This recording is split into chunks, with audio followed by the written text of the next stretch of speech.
ትግሬን እየገደል ኦሮሞን እየገደል ካማራን እየገደል ስልጣን መቀጠል አትችልም።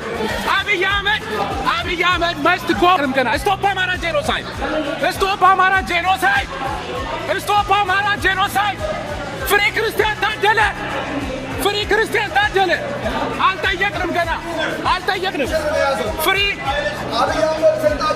ይልቀቅ አብይ አህመድ must go Abiy Ahmed must go Abiy Ahmed must go Abiy Ahmed is a killer Abiy Ahmed is a killer Free Christian Tadele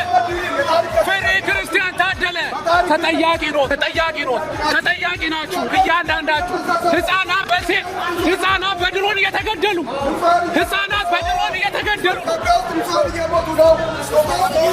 Stop Amara genocide Stop Amara genocide Stop Amara genocide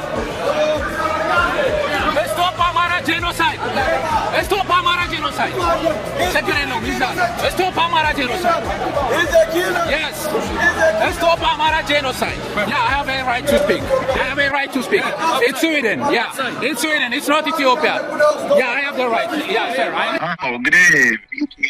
The killer Abiy Ahmed is a killer Free Christian Tadele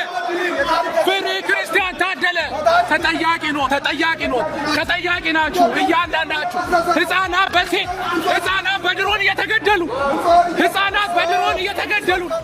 ሰላም ጤና ይስጥልን ተመልካቾቻችን ከአንከር ሚዲያ ዝግጅት ክፍል ያክብረን ሰላምታችንን እናቀርባለን። ዛሬ በስዊድን ስቶክሆልም የሀገራዊ ምክክር ኮሚሽኑ የጠራው ጉባኤ ተቃውሞ ገጥሞታል። ኢትዮጵያውያን በጉባኤው መድረክ ላይ ተገኝተው ከፍተኛ ተቃውሞ ማሰማታቸውን ነው በቪዲዮ ተደግፈው በተሰራጨው መረጃ ላይ የተመለከተው። ኢትዮጵያኑ በአገር ቤት የሚደረገውን አጠቃላይ የሰብአዊ መብት ጥሰት በመቃወምና የአብይ አህመድ አገዛዝ ከስልጣን እንዲወርድ የሚጠይቁ መልእክቶችን በጉባኤው አዳራሽ አሰምተዋል። በመጨረሻም በጸጥታ ኃይሎች ከአዳራሹ እንዲወጡ ተደርገዋል። ለደቂቃዎች የተቋረጠው ይህንን መድረክ በተመለከተ በዝግጅቱ ላይ ተገኝተው ድምጻቸውን ካሰሙት መሃል የኢትዮጵያ ድምጽ ሬዲዮ በስዊድን ባልደረባ ቢኒያም መንግስቱ ይገኝበታል። መስመር ላይ አግኝቻለሁ። ቢኒያም እንግዲህ ዛሬ በስዊድን ስቶክሆልም በተካሄደው ጉባኤ የምክክር ኮሚሽኑ ስብሰባ ላይ ተቃውሞ አሰምታችኋል። እስቲ እንዴት ገባችሁ? እንዴት ነበረ? እንደው ባጭሩ ብትነግረን። አመሰግናለሁ መሳይ። እንግዲህ ያው እንደሚታወቀው ሀገራዊ ምክክር ኮሚሽን የሚባለው ኢትዮጵያ ውስጥ የቀልና የፌዝ የሆነ ምክክር ሲያደርግ ቆይቶ አሁን ደግሞ ከዲያስፖራው አካላት ጋር ምክክር አደርጋለሁ በሚል ሰበብ የተለያዩ ሀገሮች እያደረገ ስቶክሆልም ስዊድን እዚህ ባለንበት ከተማ ሊያደርግ እንደሆነ መረጃ ደረሰ። የሚገርም መሳይ ምን ያደርጋሉ መሰለኝ ኤምባሲ የሚሰሩና አንዳንድ ከስርዓቱ ጋር ቅርበት ያላቸው ሰዎችን በመጠቀም የተለያዩ ኢሜይል ይልካሉ፣ ተሳተፉ ምናምን እያሉ በግለሰብ ደረጃ ይህንን ነገር ሲያደርጉ ምክክር ኮሚሽኑ እንግዲህ ማወቅ ያለብህ እዚህ ሀገር ማህበራት አሉ፣ የአማራ ማህበራት አሉ፣ የኢትዮጵያ ስደተኞች ማህበር አለ፣ ብዙ ማህበሮች አሉ። ከነዛ ጋርም ለመገናኘት አልፈለጉም። ልክ በጓሮ ሾልኮ እንደሚገባ ሰው ምክክሩን ማድረግ የፈለጉት በሚስጥር ነው። እኛ ይሄን ነገር በምንሰማበት ጊዜ እንግዲህ እኔና ጓደኞቼ በመሆን ምንድነው ማድረግ የምንችለው? መጀመሪያው ስብሰባው ላይ ተገኝተን ድምጻችንን እናሰማለን ተባባልን። በኢሜይል ተመዘገብን። ከዛ በኋላ ቦታው ላይ ሄደን በምንንቀሳቀስ ሰዓት ጥሩ ያልሆነ እይታ ነበር በመጀመሪያ የነበረው። ከዛ በኋላ እንግዲህ የምክክር ኮሚሽኑ እንደተለመደው አምባሳደር መሐሙድ ድሪር አሉ። እሳቸው ናቸው የመክፈቻ ንግግር አድርገው። ኮሚሽነር ሂሩትም ነበሩ፣ የምክክር ኮሚሽኑ ምክትል ኃላፊ ናቸው። እሳቸው ነበሩ ንግግር ያደረጉት። ከዛ በኋላ እኛ ምንድነው በጨዋነት እንደ ማንኛውም እንደታደመ ሰው ድምጻችንን ለማሰማት ነበረ የፈለግነው። ከዛ በኋላ ግን ሁኔታው በመሀል ጥያቄዎች ሲጠየቁ አይፈልጉም፣ የሚያቋርጡ ሰዎች ነበሩ። ይህን ነገር ለማድረግ እኛ በስርዓት ጥያቄያችንን ለመጠየቅ ነበር መጀመሪያ የፈለግነው። ግን በተደጋጋሚ የሚናገር ሰው ልክ የነሱ ተመሳሳይ ያልሆነ ሀሳብ ሰው ሲያቀርብ ያቋርጡም ነበረ። በዛ መልኩ ነበር የተካሄደው። እንግዲህ ወደ ተቃውሞ መጣችሁ። ከዛ በኋላ በቪዲዮ ላይ የምንመለከተው ተነስታችሁ በእጃችሁ ያዛችሁት የተለያዩ መፈክሮች፣ መልእክቶች ነበሩ። እሱን እያሰማችሁ በድምጽም ከፍተኛ ተቃውሞ ነው ያሰማችሁት። ከዛ ተቋረጠ። እስቲ ይህን ትዕይንት ግለጽልን። ትግሬን እየገደል ኦሮሞን እየገደል ካማራን እየገደል ስልጣን መቀጠል አትችልም።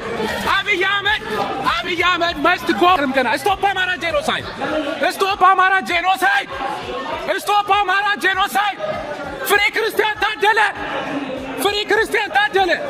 አልጠየቅንም ገና አልጠየቅንም ፍሪ ይልቀቅ አብይ አህመድ must go Abiy Ahmed must go Abiy Ahmed is a killer Abiy Ahmed is a killer Free Christian Tadele ተጠያቂ ናችሁ እያንዳንዳችሁ። ህፃናት በድሮን እየተገደሉ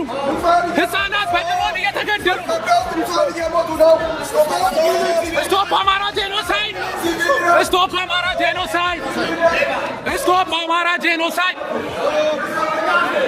ስቶፕ አማራ ጄኖሳይድ ስቶፕ አማራ ጄኖሳይድ ችግር የለውም ይዛል ስቶፕ አማራ ጄኖሳይድ yes stop Amara genocide. Yeah, I have a right to speak. It's Sweden. Yeah, it's Sweden. It's not Ethiopia. Yeah, I have the right. Yeah, sure. እንግዲህ መጀመሪያ እንደተባለው እንደነገርኩ ቅድም እና አምባሳደር መሐመድ ንግግር ካደረጉ በኋላ ለተሳታፊዎች እድል ይሰጥ ነበረ። አንድ ሰው ተነስቶ ሲናገር አካሄድ እያሉ ኤምባሲ የሚሰሩ ሰዎች ናቸው የተለያዩ ያቋርጡት ነበረ። ድጋሚ ደግሞ ሌላም እድል ሲጠየቅ ሲያቋርጡ እኛም መፈክር አዘጋጅተናል። እዛ ገብተን እንደምናሰማው የተዘጋጀንበት መፈክር ነበረ። መፈክሩን ይዘን አብይ አህመድ ስልጣን መልቀቅ አለበት፣ ኢትዮጵያ ውስጥ ጦርነት እየተደረገ ምክክር አይደረግም። እንደሚታወቀው ያው የብልጽግና መንግስት የታይታ ስራ ነው የሚሰራው። ብልጽግና ሙሉ እድሜውን ያለችውን የ7 ዓመት ሙሉ የጨረሰው የታይ ከልብ ያልሆነ ስራ በመስራት የላይ የቅብዝ ስራ ነው የሚሰራው። ኢትዮጵያ ውስጥ የተደረገውን የምክክር ኮሚሽን ሂደት ታውቀዋለህ መቼም። ያልተወከሉ የማይወክሉ የህብረተሰብ ክፍሎችን አነጋገርን እያሉ በየቦታው ሲያደርጉ የነበረው ያንን ቀልድ እዚህ አውሮፓ ይዘው መጡ። እንግዲህ ይህንን ነገር ባለበት ሁኔታ ሰውን ደግሞ እንዴት አድርገው ነው የሚያፍኑት? ይሄ የለመዱት ነው። አሁን እነዚህ ኮሚሽኑ አባላት አንድ ላይ የሚንቀሳቀሱ የሚገርምህ መጀመሪያ ሲመጡ የተጠና ነው አካሄዳቸው፣ ሁሉ ነገራቸው። ከዛ የሚናገርን ሰው አቅጣጫ ይሄ ማሸማቀቂያ መንገዳቸው አቅጣጫ አካሄድ ምናምን ብለው ያቋርጣሉ የሚናገር። እንደዛ ሲያደርጉ እኛም ቀጥታ ገብተን መፈክራችንን አውጥተን አሰማን። አብይ አህመድ ገዳይ እንደሆነ፣ ብዙ ኢትዮጵያውያን ደማቸው እየፈሰሰ እንደሆነ፣ ብዙ ኢትዮጵያውያን ወደ ትምህርት ቤት መሄድ እንደማይችሉ፣ አገዛዙ ብዙ የፖለቲካ እስረኞች እንዳሉ፣ ጋዜጠኞች፣ የፓርላማ አባላት ሳይቀሩ በስር ላይ ባሉበት ሁኔታ ኮሚሽኑ የያዘው ቀልድ ነው የሚመፈክር ሰማን። ይህን በምናደርግ ጊዜ ጥበቃ ጠሩና አስወጡት። ለመግባት ሞክርን፣ ደጋግመን አትገቡም አሉን። ከዛ በኋላ የሆነ ሰዓት ላይ ደግሞ ግቡ አሉንና እኛ ልንገባ በምንዘጋጅበት ሰዓት የፖሊስ አባላት እንጠሩብን ማለት ነው። ፖሊስ አባላት መጡ። ከዛ በኋላ ይዘውን ምንድን ነው የምታደርጉት አሉ። እኛ በትክክል ነገር ናቸው። ምንም አይነት አካላዊ የሆነ ቫዮለንስ አልፈጸምንም። እኛ እያደረግን ያለ ነው በተቃውሞ መብታችን እየገለጽን ነው። ያው እንግዲህ ካለው ከጸጥታው አንጻር አይ በቃ እናንተ ቦታውን አካባቢውን ልቀቁ ብለው በጸጥታ አካላት ብለን ልንወጣ ችለናል ማለት ነው። እንግዲህ በዛ በወቅቱ ተቃውሞ በምታሰሙበት ጊዜ የኮሚሽኑ አመራሮች ምን ይሉ ነበረ?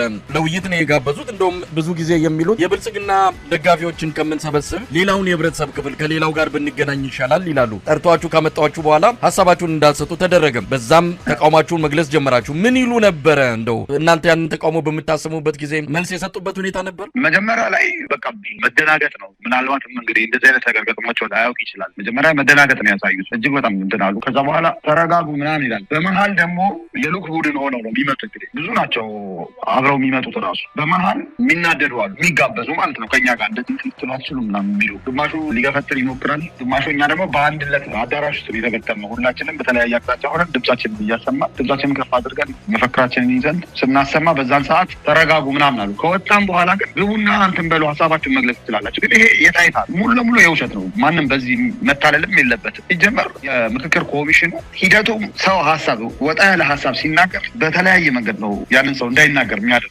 ከመሀል አለ ሰው አካሄድ የሚል ሰው አለ። ያለ አግባብ የሆኑ ነገሮችን ተናግረው ሰውን ለማቋረጥ የሚሞክሩት። በዛ ነገር እኛ መጀመሪያ ተዘጋጅተን ስለነበረ እኛ የእነሱን መጀመሪያ ላይ ቢያንስ ለ1 ሰዓት ከምናምን የተለመደ የተሰለቸ ይሄ ታውቀዋለህ መቼም የካድሬ ቃሎች እንደዚህ አድርገን ቁጥሮች የሚዘገኑ ቁጥሮች ምንም ጥቅም የሌላቸው ቁጥሮችን እየጠሩ እንደዚህ አድርገን እዚህ የህብረተሰብ ክፍል አወያይተን ኢትዮጵያ ውስጥ የተደረገውን እውነታውን እናውቃለን። ከዛ በኋላ የእኛ አንድ ላይ ያን ነገር ከማድረጋችን በፊት የሚናገረው ሰው ተነስቶ ሲናገር ምንድን ነው ኢትዮጵያ ውስጥ ያለውን ችግር ፈታችኋል ወይ ወደዚህ ከመምጣታችሁ በፊት ብሎ በሚጠይቅን ሰዓት ያቋረጡት። እኛም ተነስተን ይሄ ነገር እንደማይሆን አድርገንና የእነሱ ምላሽ የነበረው መጀመሪያ መደናገጥ ነው። ከዛ በኋላ ድጋሚ አስገቧቸው ብለው የማባበልና የስራት እኛ ደግሞ ድምጻችንን አሰምተን ከአዳራሹ በጸጥታ አካላት ወጥተናል ማለት ነው። እንደው ምን ያሳያል ቢኒያም የምክክር ኮሚሽኑን በተመለከተ ከተቋቋመበት ጊዜ ጀምሮ ስንተቸው፣ ስንቃወመው፣ ስናወግዘው እንዲፈርስም በተደጋጋሚ ጥሪ ስናደርግ ነበረ።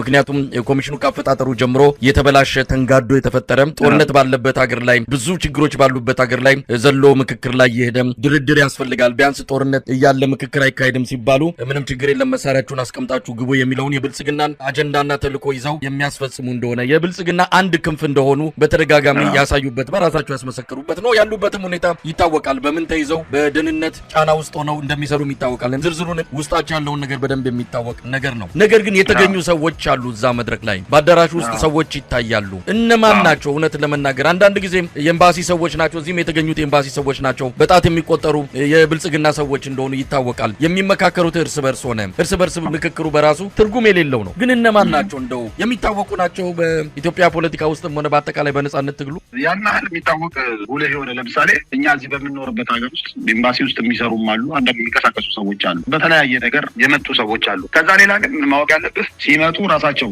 የሉክ ቡድን አላቸው በዛ ያሉ የሉክ ቡድንም ይዘው ነው የመጡት የሚንቀሳቀሱት በዚህ አጋጣሚ ወጪውንም ማስላት ትችላለህ መሳይ የያዙት ቦታ እዚህ ስቶክሆልም የሚኖር ሰው ያውቀዋል ሲከራይ በጣም ውድ የሚባለው አዳራሽ የተከራዩት የምሳ ግብዣው ሌላ ነው ያለው የሻይ ተሳቀ ብሎ ወጪው አጠቃላይ ይዘው የመጡት የሉክ ቡድን ደግሞ ለቲኬት ለምን የሚያወጡትን አስበው አጠቃላይ ያ ነገር ደግሞ እንግዲህ የምክር ኮሚሽኑ የሆነ በራሪ ወረቀት ላይ እንደሚገልጸው ከሆነ ሙሉ ለሙሉ መንግስት ይሸፍናል ወጪው ነው የሚለው የምክር ኮሚሽኑ ያ ማለት በህዝብ ገንዘብ እየተቀለደ መፍትሄ ለሌለው ነገር ምንም አይነት ለውጥ ባለድርሻ አካላት የሆኑ አካላት አሉ ለምሳሌ እዚህ ሀገር ቅድም እንደነገርኩ የተለያዩ ማህበራትን የሚወክሉ የተለያዩ ድርጅቶችን የሚወክሉ ሰዎች አሉ እነዛን እንኳን የማካተት ስራ አይፈልጉም በቃ አደረግን ነው የብልጽግና መንግስት መለያ የሆነ ማሳያ ቢኖር የምክር ኮሚሽን የሚያደርገው ነገር ምንድነው የቅብ ስራ ታይታ ከውስጡ ምንድነው አንድ ጸሐፊ ትላንት ፌስቡክ ላይ የጻፈው ሀሳብ ነበር ሞተሩን አውልቆ ከመኪና ላይ ሞተሩን አውልቆ ቀለም የመቀባት ስራ ነው ብልጽግና የሚሰራው በቃ አጠቃላይ እውነተኛ የሆነ ውይይት ከማጋ ነው የማደርገው ብለው ሳይሆን ከማይወክሉ ከማይመለከታቸው ሰዎች ጋር አምጥተው ያ ነገር ተደረገ ብሎ ለሆነ ለሚያሳዩት አካላት ለምዕራቡ መንግስት የሚሆን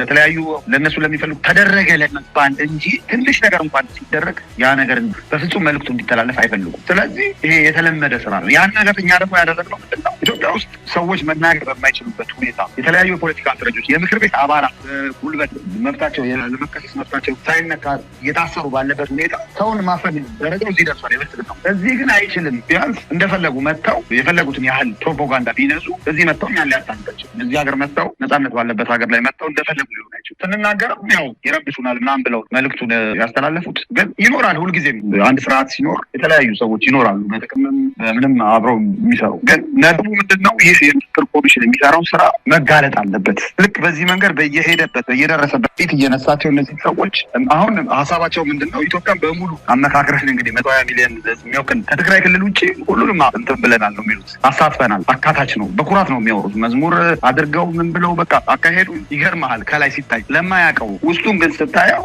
ውስጡ በጣም እጅግ በጣም ጥያቄ አንድ ጥያቄ እንዲነሳ አይፈለግም የተለየ ሀሳብ እንዲራመድ አይፈልግም ምክክር ሳይሆን መልእክተኞች ናችሁ ነው ያላቸው እናንተ የአብይ አህመድ መምከር ካለባችሁ እዛው አብይ አህመድ ምከሩ እኛን ጦርነት ባለበት ሁኔታ የጦርነት ጠማቂ የሆነውን አብይ አህመድ ሳታስቆሙ እዚህ መጣችሁ እኛን የምትመክሩን ነገር የለም ነው ያለው እንግዲህ እንዳልከው በተለያዩ የዓለም ክፍሎች እንደሚዘዋወሩ ገልጸዋል እዚህ አሜሪካ መጥተው ስኬታማ ያልሆነ ራሳቸው ከዛ በኋላም ስለ መድረኩ ማውራትም የደፈሩ አይደሉም ካናዳም ተመሳሳይ ሄዶ ምንም ውጤት አላገኙም አሁን ስቶክሆልም ሄደዋል በሚቀጥለው ሳምንት እንግሊዝ አስበዋል እንግሊዞች ተዘጋጅተዋል የእንግሊዝ ፋኖ እንግሊዝ ያለው ኃይል እንግዲህ ኑና እንዳመጣጣችሁ እናስተናግዳችኋለን እያላቸው ነው በቅርቡ ስብሰባ አድርገው ነበር ምንድነው የዙም ስብሰባ አድርገው ነበር እዛም የለንደን ፋኖች ተገኝተው ልካቸውን እንደነገሯቸው እንዳትሞክሩ ብሏቸው እንደገለጹላቸው ነው ከውስጥ መረጃ ያገኘ ነው እንግዲህ ለንደን ላይ ቀጣዩ ፕሮግራም እንዳለ ነው የሰማ ነው እንደው በአጠቃላይ መልእክት ካለ በመጨረሻም ቢኒያም እንግዲህ የማስተላልፈው በተለይ ደግሞ ለዲያስፖራው ውጭ ሀገር ለምንኖር እድሉ አለን አገር ቤት ያለው ሰው በተለያየ መንገድ አፉ ተሸብቧል በተለያየ ምክንያት